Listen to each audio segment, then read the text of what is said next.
أنت كما أثنيت على نفسك وأشهد أن لا إله إلا الله وحده لا شريك له وأشهد أن محمدا عبده ورسوله وصفيه وخليله اللهم صل وسلم وبارك على سيدنا محمد وعلى آله وأصحابه ومن تبعهم بإحسان إلى يوم الدين أما بعد أوصيكم ونفسي بتقوى الله فقد فاز المتقون كما قال تعالى في كتابه العزيز أعوذ بالله من الشيطان الرجيم بسم الله الرحمن الرحيم وما أرسلناك إلا رحمة للعالمين.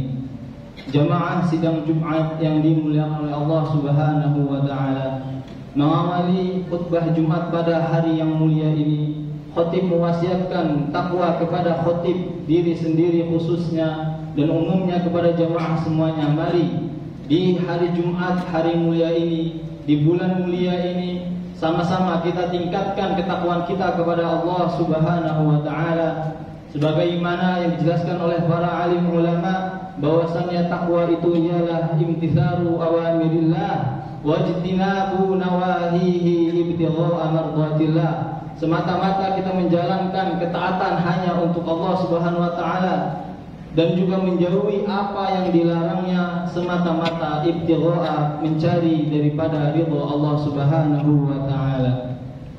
Jamaah sidang Jumat yang dimuliakan oleh Allah Subhanahu wa taala, pada bulan ini kita telah dimuliakan oleh Allah Subhanahu wa taala.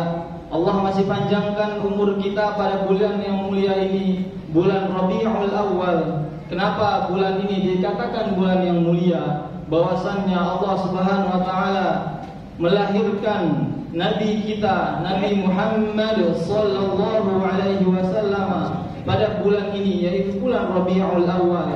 Disebutkan juga nama Rabiul Awal ialah bulan Maulidun Nabi, bulan lahirnya Nabi Muhammad sallallahu alaihi wasallam. Sebagaimana khatib yang bacakan tadi di awal pada surah Al-Anbiya ayat 107, Allah berfirman, "Wa ma arsalnaka illa rahmatan lil alamin." Tidaklah aku mengutus engkau ya Muhammad semata-mata rahmatan lil alamin, kamu menjadi rahmat bagi semesta alam. Jamaah yang dimuliakan oleh Allah Subhanahu wa taala, Imam Al-Baydawi menafsirkan ayat ini bahwasannya Nabi Muhammad diutus ke dunia ini, ke muka bumi ini semata-mata ingin memberikan sebagai sumber kebahagiaan, sumber kebaikan pada umatnya dan juga umumnya pada semua alam, semua umat. Sebagaimana Allah berfirmankan, tidaklah aku mengutusmu Muhammad engkau sebagai semata-mata hanya untuk rahmat lil alamin. Imam Al-Baydawi menjelaskan seperti tersebut, bahwasanya tidaklah Nabi diutus sebagai hanya menjadi sumber kebahagiaan. Maka bagi kita umat beliau yang ingin mendapatkan kebahagiaan hakiki dunia dan akhirat, maka semestinya kita mengikuti jejak beliau.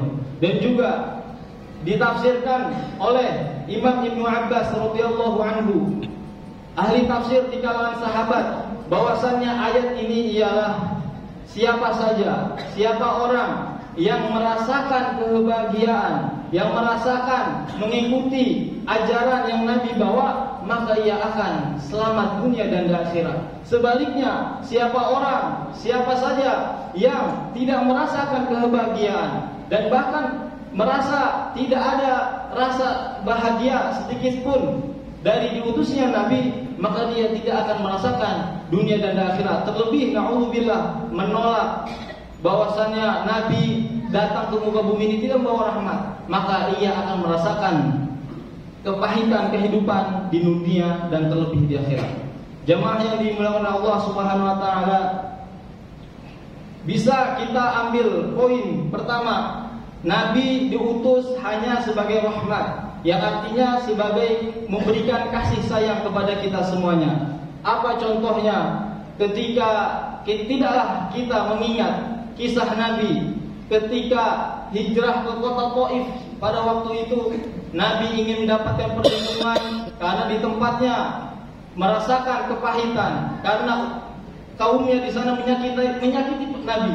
Kemudian Nabi hijrah ke kota Taif. Apa yang dilakukan oleh para penduduk Taif? Mereka malah menyakiti Nabi. Nabi ingin mengajak kepada Islam, Nabi ingin mengajak kepada kebaikan. Mereka malah menyakiti Nabi, bahkan melempari Nabi dengan batu. Kemudian dilihat, disaksikan oleh malaikat penjaga 2 gunung di kota Taif. Wahai Muhammad, sekiranya engkau ingin aku hancurkan 2 gunung ini di antara kota Taif ini, akan aku hancurkan sehingga mereka akan wafat semuanya. Namun apa jawaban Nabi? Nabi memberikan doa. Nabi mengatakan jangan lakukan itu. Dan Nabi mengatakan berdoa kepada Allah, ya Allah, bisa saja mereka hari ini tidak beriman. Insya Allah, semoga aku berdoa, aku berharap di antara mereka dari para penduduk Taif ini beriman kepadamu, menyembahmu ya Allah. Dan tidaklah dilakukan, dihancurkan 2 gunung tersebut. Itu adalah bentuk kasih sayang Nabi, rahmatnya Nabi. Nabi disakiti, namun Nabi tidak membalas dengan kejahatan. Kemudian datang seorang sahabat kepada Nabi, wahai Nabi, doakanlah laknat dan juga doakanlah keburukan untuk kaum kafir Quraisy. Apa jawaban Nabi? Tidak, aku tidak akan mendoakan keburukan dan laknat. Aku diutus oleh Allah Subhanahu wa taala sebagai rahmat. Aku bukan pelaknat, aku membawa rahmat. Aku tidak akan mendoakan keburukan kepada kaum kafir Quraisy yang menyakitiku. Jamaah yang dimuliakan oleh Allah Subhanahu wa taala, yang bisa ambil kita ibrahnya ialah Nabi memiliki sifat mulia. Yang pertama, Nabi memiliki kasih sayang. Kemudian Nabi memaafkan orang yang selalu menyakitinya. Bahkan kisah di perang Uhud, wafatnya, syahidnya paman Nabi yaitu Sayyidina Hamzah bin Abdul Muttalib yang pada saat itu gugur syahid, dibunuh oleh Wahsy, budak berkulit hitam yang diperintahkan oleh Hindun agar membunuh paman Nabi. Ketika Nabi mendengar kabar meninggalnya paman yang dicintainya ini, apa yang dikatakan Nabi? Nabi memaafkan Wahsy yang pada saat itu belum beriman. Namun hati kecil Nabi memang merasakan kesedihan yang amat dalam karena paman yang dicintainya yang selalu membelanya wafat syahid, dibunuh oleh Wahsy. Kemudian memerintahkan untuk Wahsy, wahai Wahsy, ketika Wahsy beriman kepada Nabi, bersyahadat di hadapan Nabi, Nabi memaafkan. Namun diberitakan kepada Wahsy, jangan sampai aku tidak ingin melihatmu lagi. Namun dengan kecintaannya Wahsy ketika telah beriman kepada Nabi Muhammad SAW, kepada umat Islam, kepada agama Islam, karena saking cintanya Wahsy mencari cara ingin bertemu dengan Nabi walaupun Nabi tidak melihatnya. Itulah bentuk kasih sayang Nabi. Nabi sakit hatinya, dibunuh pamannya, namun Nabi memaafkan orang yang menyakiti hatinya.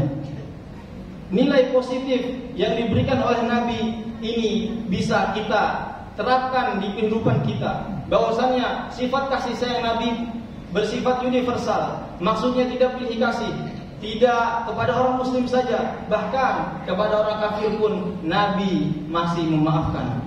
Jamaah yang dimuliakan oleh Allah Subhanahu wa taala, Allah Subhanahu wa taala berfirman, "Khudil afwa wa'mur bil 'urfi wa'rid 'anil jahilin." Maafkanlah olehmu dan ambillah dan serulah orang untuk melakukan kebaikan, wa'rid 'anil jahilin, dan berpalinglah daripada orang bodoh. Itulah yang sifat Nabi, khususnya di bulan Maulid ini, dilahirkannya beliau ini, yang bisa kita teladani, yang bisa kita praktekkan dalam kehidupan kita. Selain itu, jika kita sudah memiliki sifat pemaaf, kita punya sifat rahmah, kita memiliki sifat kasih sayang sebagaimana Nabi, selanjutnya ialah Allah perintahkan kepada Nabi dalam ayatnya, "Fabima rahmatin minallahi lintalahum walau kunta faddan ghalidhal qalbi lan faddu min hawlik." Allah Subhanahu wa taala mengingatkan Nabi, wahai Nabi, "Fabima rahmatin minallahi lintalahum." Sekiranya bukan karena rahmat Allah, kamu tidak akan melakukan kasih sayang kepada mereka. Maka dari itu Walau kunta fadhlan ghalidhal qalbi, seandainya kamu memiliki hati yang kasar, sikap yang keras kepada sekelilingmu, dan faddu min haulik, mereka akan menjauhkanmu wahai Nabi.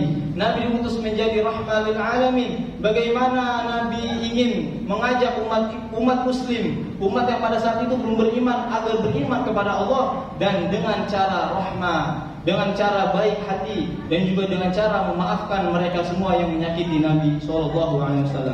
Jamaah yang dimuliakan Allah Subhanahu wa taala, maka seyogianya baik kita semuanya pada hari ini mungkin memiliki ada rasa marah kepada saudaranya, khususnya naudzubillah jika memiliki rasa dendam, maka itu bukan yang diajarkan oleh Nabi. Nabi tidak memiliki sifat dendam. Nabi jika orang yang memiliki rasa sakit hati, Nabi memaafkan dan bahkan memberikan kebaikan kepada yang menyakiti Nabi Muhammad SAW. Barakallahu li wa lakum fil Qur'anil azim wa nafa'ani wa iyyakum bima fihi minal ayati wa dzikril hakim. Aqulu qawli hadza wa astaghfiru innahu huwal ghafurur rahim. Allahumma salli ala sayyidina Muhammad wa ala ali sayyidina Muhammad. Alhamdulillah walhamdulillah thumma alhamdulillah.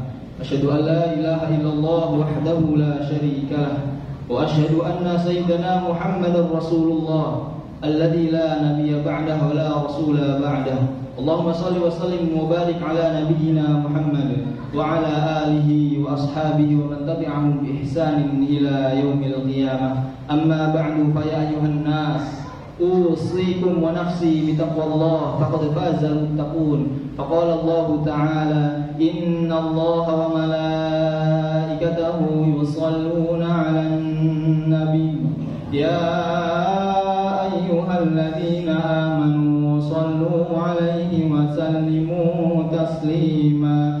Allahumma salli ala sayyidina Muhammad wa ala ali sayyidina Muhammad. Allahumma ighfir lil mu'minina wal mu'minat wal muslimina wal muslimat al ahya'i minhum wal amwat. Allahumma irfa'na al ghala wal bala wal waba wal fahsya wal munkar was suyuh al mukhtalifah ma dhahara minha wa ma batan min baladina hadha Indonesia khassah wa an sa'iril buldanil muslimina 'ammah. Innaka ala kulli syai'in qadir. Allahumma arinal haqqa haqqa warzuqna ittiba'ah wa arinal batila batila warzuqna ijtinabah. Rabbana atina fid dunya hasanah wa fil akhirati hasanatan wa qina adzabannar. Ibadallah, innallaha ya'muru bil 'adli wal ihsani wa ita'i dzil qurba wa yanha 'anil fahsya'i wal munkari wal baghi ya'idukum la'allakum